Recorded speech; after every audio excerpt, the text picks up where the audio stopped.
Bonjour à tous et à toutes, bienvenue dans cette vidéo de déballage du vidéoprojecteur Asus P3B.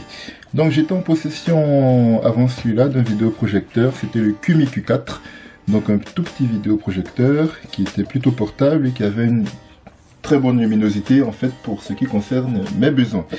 Mais il s'est avéré que la prise USB qui était à l'arrière du Q4 ne servait pas à lire des fichiers qui étaient présents sur la clé, mais seulement dans des cas où il y avait une panne et qu'il fallait envoyer le matériel donc chez le constructeur. Donc c'était une prise qui était inutile, je ne le savais pas avant d'acheter, j'aurais dû mieux me renseigner. Du coup j'avais un projecteur qui était certes très bien, mais qui ne me servait pas tant que ça dans mon besoin particulier. Du coup, quelques temps plus tard, en regardant des vidéos et en regardant le matériel aussi, j'ai découvert l'Asus P3B. Donc je vais déballer légèrement la boîte. Mais du coup j'ai découvert l'Asus P3B qui lui avait donc une prise aussi USB, mais qui elle pouvait lire du contenu qui était présent donc sur des clés USB et des supports amovibles, ce qui était très sympa et très bien pour mon besoin. Et aussi un autre avantage par rapport au Cumi Q4 que j'avais avant, c'est que ce vidéoprojecteur intègre une batterie interne. Du coup, il peut pendant un certain temps être déconnecté de toute prise électrique. Donc deux gros avantages qui m'ont fait pencher en ce projecteur, qui ont penché mon achat sur ce vidéoprojecteur. Et dernier avantage aussi, c'est il avait l'air plutôt compact, donc on va découvrir ensemble son encombrement et je vais le comparer un petit peu à mon Asus, à mon Cumi que j'avais précédemment. Donc c'est parti pour le déballage.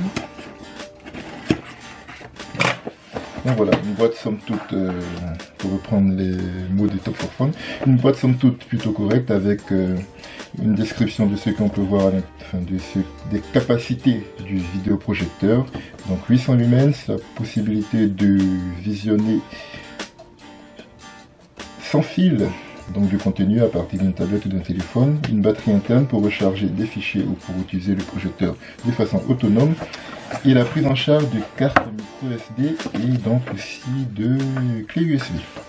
Donc, une petite notice, je pense, plutôt non, un feuillet de garantie, donc qui va contenir toutes les garanties, ça on va plus tard. Un guide de démarrage rapide pour apprendre à se servir plutôt rapidement du vidéoprojecteur. Un petit sachet anti-statique, si je ne m'abuse. Alors là, on va retrouver dans la boîte plusieurs prises. Donc une prise, je pense, pour les pays anglo-saxons, pour l'Angleterre, je pense, cette prise-là. Et sinon, on a aussi un adaptateur secteur. Je ne sais pas trop. J'aurais dit Europe, mais pas sûr avec la troisième prise qui est là. Bon, avec ça, on trouve quand même un adaptateur France notamment, donc qui va être celui que je vais utiliser. Donc à l'intérieur, on trouve une pochette. La pochette est très compacte, ce qui est de bon augure quant à la taille du vidéoprojecteur. Donc là-dessus, je suis plutôt content.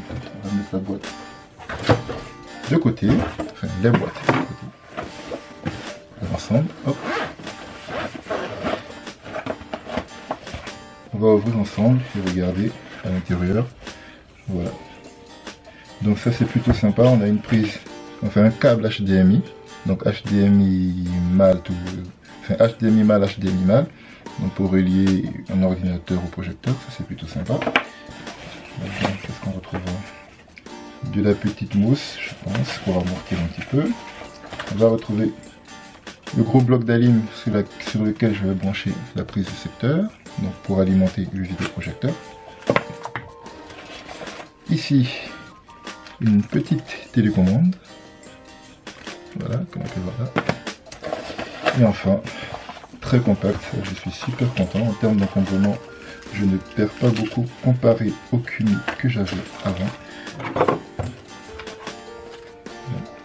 Emballé, je vais déballer ça proprement.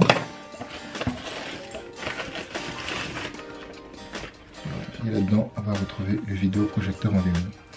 Et comme on peut le voir, il tient bien dans une main, c'est plutôt sympa.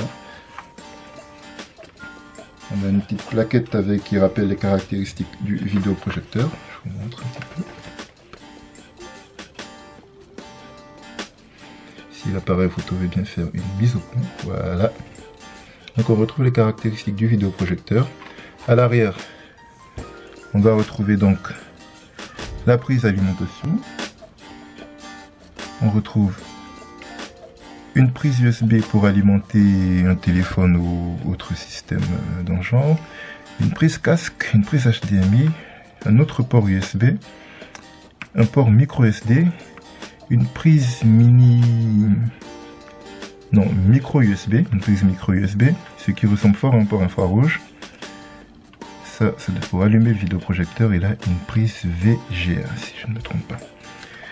Sur le projecteur en lui-même, on retrouve quelques boutons pour régler la luminosité, le volume, l'allumage. De ce côté-là, un peu d'esthétique, mais je pense aussi que c'est pour la ventilation. Voilà, de ce côté-là. Ici, on trouve l'objectif avec ce qui ressemble aussi à des entraîneurs pour la ventilation. On va essayer d'enlever ça. Hop. Et là, on peut voir la lentille. Et de ce côté-là, pas grand-chose à part un petit système qui vous permettrait de fixer le projecteur de façon à ce qu'il ne soit pas volé.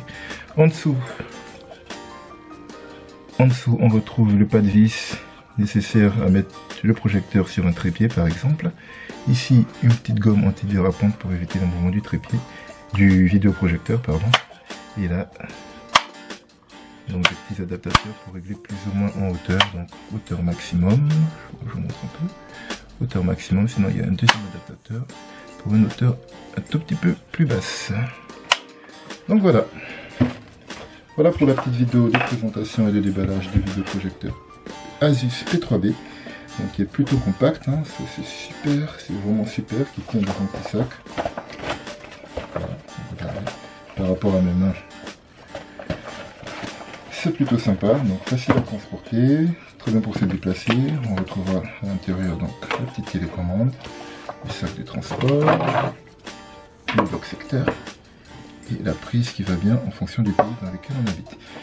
Donc voilà, pas grand chose à dire, peut-être des vidéos de test vous montrant l'appareil pendant qu'il fonctionne. Et voilà, pas grand chose à vous dire, si ce n'est à la prochaine pour une autre vidéo de déballage ou de test de matériel. Allez, à bientôt, ciao ciao.